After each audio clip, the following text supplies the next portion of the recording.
ॐ श्री महालक्ष्म्यै नमः। लक्ष्मीनारायण नमस्तेस्तु महामाये श्रीपीठे सुरपूजिते शङ्खचक्रगदाहस्ते महालक्ष्मी नमोऽस्तुते।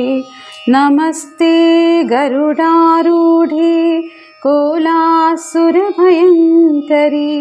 सर्वपापहरी देवी महालक्ष्मी नमोऽस्तुते। सर्वज्ञे सर्ववरदे सर्वदुष्टभयङ्करी सर्वदुःखहरी देवी महालक्ष्मी नमोऽस्तुते। सिद्धिबुद्धिप्रदे देवी भुक्तिमुक्तिप्रदायिनी मन्द्रमूर्ते सदा देवी महालक्ष्मी नमोऽस्तुते। आद्यन्तरहिते देवी आदिशक्ति महेश्वरी योगजे योगसम्भूते महालक्ष्मी नमोऽस्तुते। स्थूलसूक्ष्ममहारौद्रे महाशक्ति महोदरी महापापहरे देवी महालक्ष्मी नमोऽस्तुते।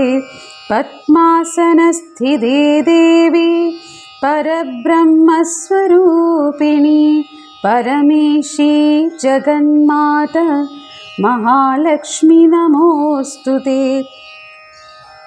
श्वेताम्बरधरे देवी नानालङ्कारभूषिते जगत्स्थिते जगन्माता महालक्ष्मी नमोऽस्तुते। महालक्ष्म्यष्टकं स्तोत्रं यः पठेत् भक्तिमान् नरः सर्वसिद्धिमवाप्नोति राज्यं प्राप्नोति सर्वदा।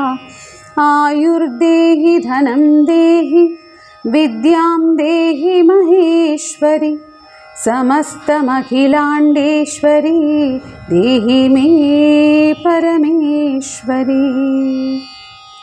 लक्ष्मी नारायण।